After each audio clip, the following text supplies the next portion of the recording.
ఇక పాలు, నెయ్యి, పెరుగు అనేటువంటివి వేడి చేస్తాయి అనే మాట తప్పు మాట. ఎంతో హాయిగా ఉంటాయి అనేటువంటిది గట్టి మాట. ముఖ్యంగా భగవంతుడికి మీరు పనికొస్తారు.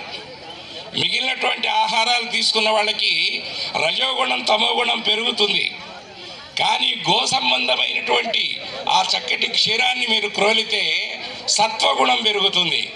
సత్వగుణం వలన భక్తి పెరుగుతుంది. భక్తి వలన జ్ఞానం వస్తుంది. జ్ఞానాదేవతు కైవల్యం. జ్ఞానం వలన కైవల్యం, మోక్షం వస్తుంది. కాబట్టి ధర్మము, అర్థము, కామము, మోక్షము అనే చతుర్విధ పురుషార్థాలు సాధించాలి ఈ మానవుడు అంటే గోమాతను చక్కగా పెంచండి.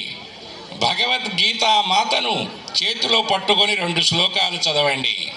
చాలు, ఈ 2 మంచి పనులు చాలు. ఇంకెక్కువ చెప్తే మర్చిపోతారు. భగవద్గీత మాత, గోమాత. గోమాతను పెంచండి, కడుపు నిండా అన్నం దొరుకుతుంది. అది మంచి సాత్వికమైన ఆహారం దొరుకుతుంది. మీరు మహాశ్రీమంతులు అవుతారు. మహా పవిత్రత వస్తుంది. మీకు సంఘంలో గౌరవం వస్తుంది. ఇలా సభల్లో పిలిచి పూలదండ వేసి పూజ చేస్తారు. ఈరోజు 2 మాతృమూర్తులు మహా చైతన్యంతో ఈ కార్యక్రమం చేయడానికి ముందుకొస్తే కేవలం వాళ్ళని అభినందించడానికి నేను ఇక్కడికి వచ్చాను. వాళ్ళని అభినందించడానికే వచ్చాను. జై శ్రీరామ్, జై మాత గోమాత, జయ జయ మాత గోమాత. మాకు 36 గోవులు పైన ఉన్నాయి కారంచేడులో. 36 గోవులు అద్భుతంగా పాలిస్తూ ఉంటాయి. ఆ వ్యవస్థ పెద్దదై బ్రహ్మాండంగా సాగుతూ ఉన్నది కారంచేడులో. కారంచేడులో వశిష్ఠాశ్రమం, శ్రీ వశిష్ఠ హరే రామ జపయజ్ఞ ఆశ్రమం అనే గొప్ప ఆశ్రమం ఉన్నది.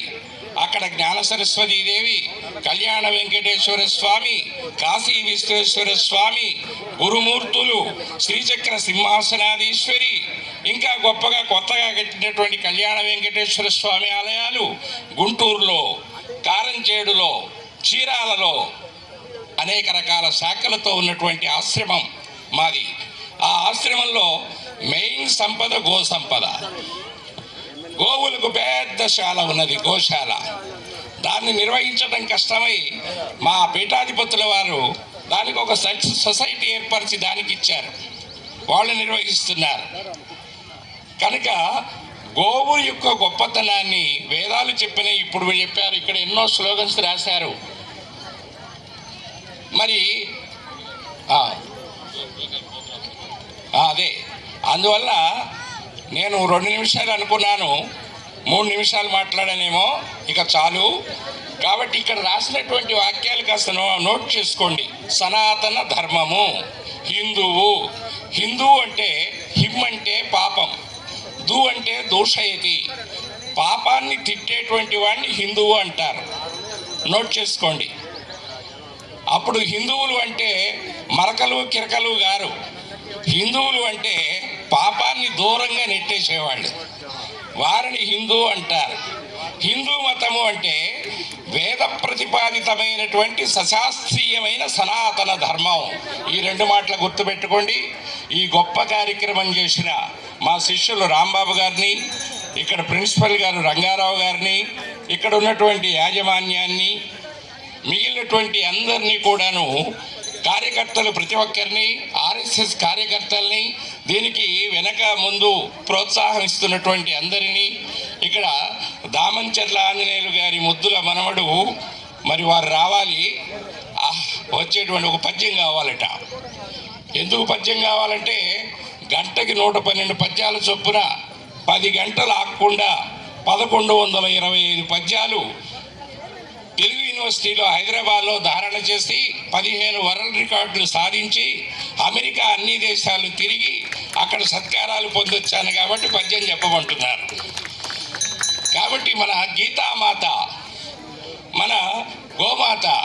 ఇక భరతమాతను గురించి చెప్పాలి.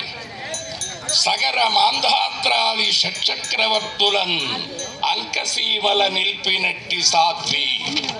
సగర మాంధాత్రాది షట్చక్రవర్తులన్ అంకసీమల నిల్పినట్టి సాధ్వి.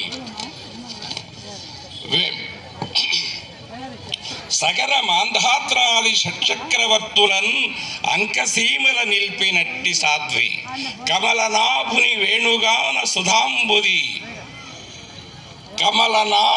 వేణుగాన సుధాంబుది మునిగి తేలిన పరిపూత దేహ.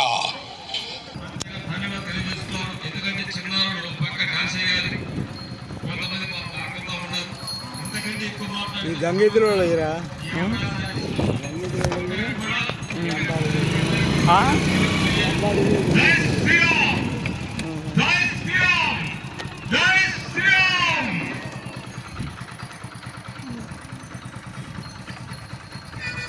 ఎల్టూరు రామకృష్ణారెడ్డి వచ్చాడంట.